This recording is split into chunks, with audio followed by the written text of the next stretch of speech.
Hey guys, Philosopher here, and today I'm going to talk to you about Cersei. How good is she? How is she going to be changing up the arena meta? What do we expect the arena meta to look like going forward?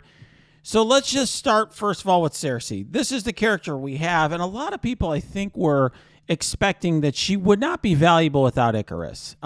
If you look at her kit talks a lot about Icarus, okay? You see his name in there quite a bit. If Icarus is an ally, it buffs Icarus, etc. But one thing that I think people are already finding is that the character is good even without him. The character has a lot of value. Cersei has a lot of value even solo. And, you know, that I think is interesting. It's something that people didn't expect. People were sort of waiting for Icarus for her to have some value.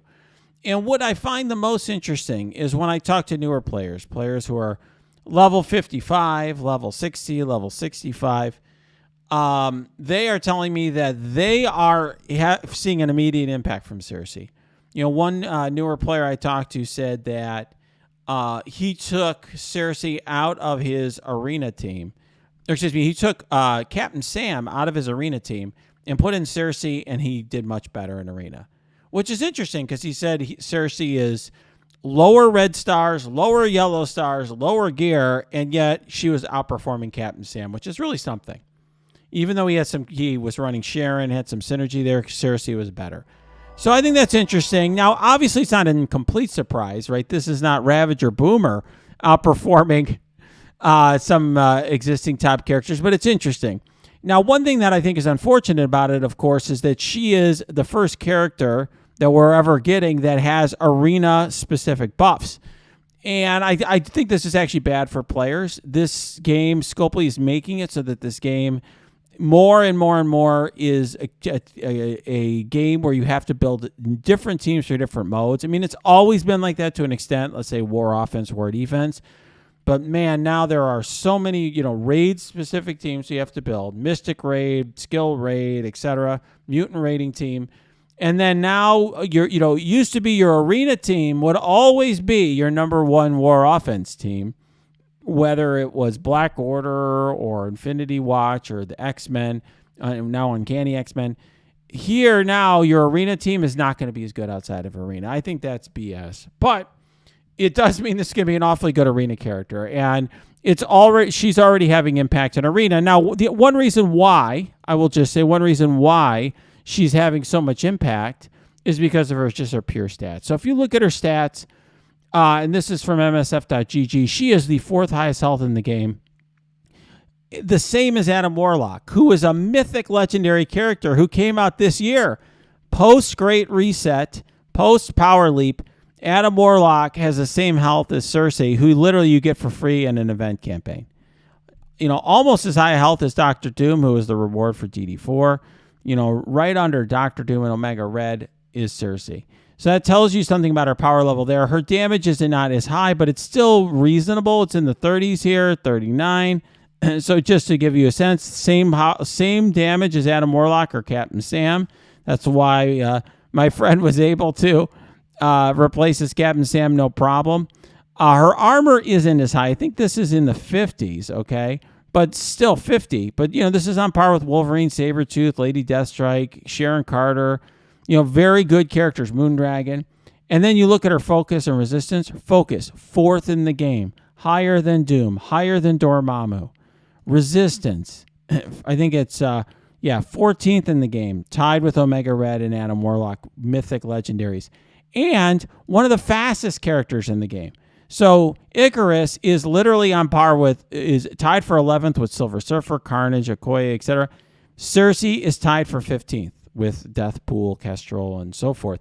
Very, very, very strong stats, strong speed, and strong kit. Now, if you think about her kit, take Icarus out of the equation, take any other synergy out of the equation.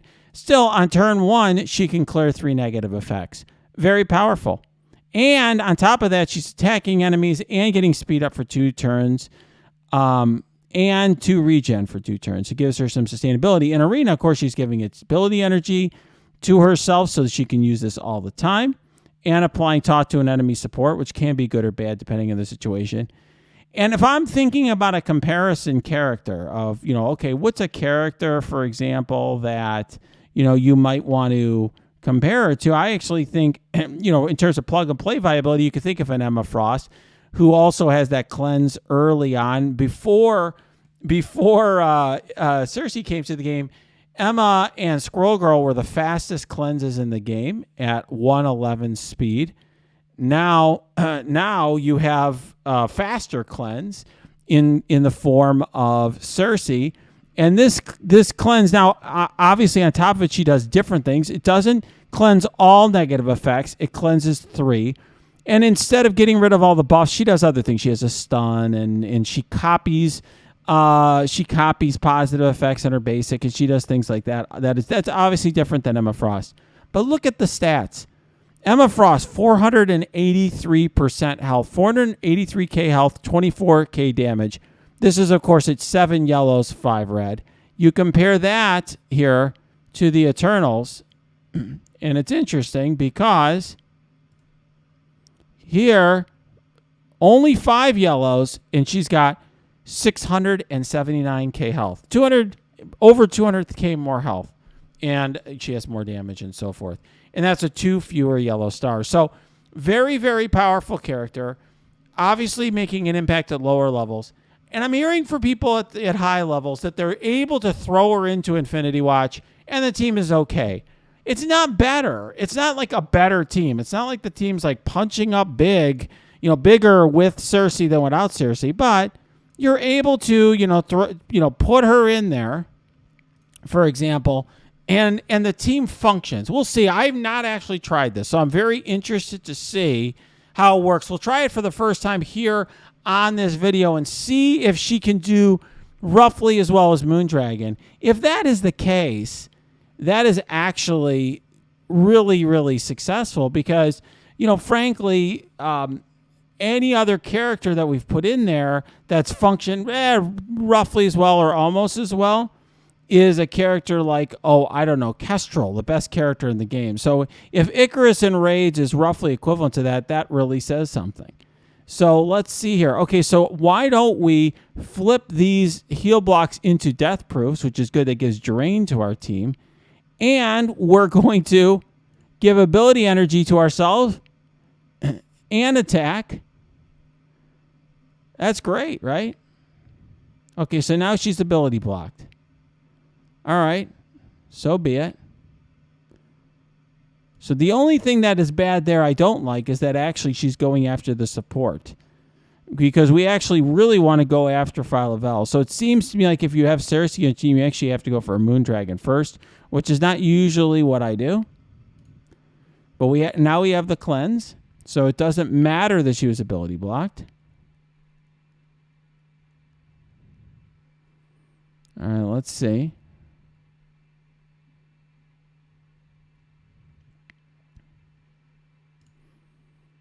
All right, I used the ultimate even though I wasn't going to kill Moondragon. Just figured I'd do a little bit more damage that way, maybe.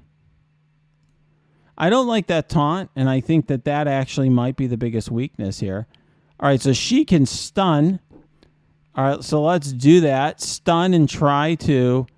Yeah, she's going to have two allies attack. Okay, so Moondragon's going to be stunned. All right, so now she's dead. So we got Moondragon down. It's 4 against 5, but their Phyla-Vell is up, and that means their team's at full health. So I don't think this is... I definitely think this is worse, but look at this. Look at this. We already have... Our flip is already up. That's really nice. Now, as you see this, she got below 60% or 40% health, and what happened? She cleansed, she healed, and so on. Very interesting. So let's see. I think this team's worse. I think it's clear that this team's worse, right? Because I never lose this mirror match. This team's worse. So people are telling me this I think are wrong. I will say this. Although I don't think you're going to want to, put her into your team. We might have been able to play this differently, make it okay if we focus on Moondragon, because by focusing on Phyla-Vell first, I ended up splitting my damage, right? I went after Phyla-Vell, and then I had to switch to Moondragon. But I will say this. It's clear to me that this character is so strong that with Icarus, she's going to change the meta even before you get Dormammu. So people are asking me, who am I going to run her with? Who do I think I'm going to see on that team? It's probably going to ultimately be something like Dormammu, Deathpool, Doom with Icarus and Cersei. Once you get Dormammu. Until then, I don't know.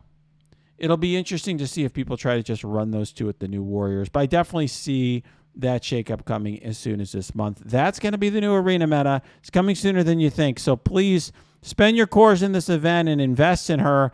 And let's all hope. They still haven't told us how we're getting Icarus. Let's hope Scopely doesn't screw us again on that. All right, guys. If you like this video, smash that like button. Subscribe to this channel. If you've got questions, concerns, cheers, jeers, you can leave them below. Or just go to my Discord.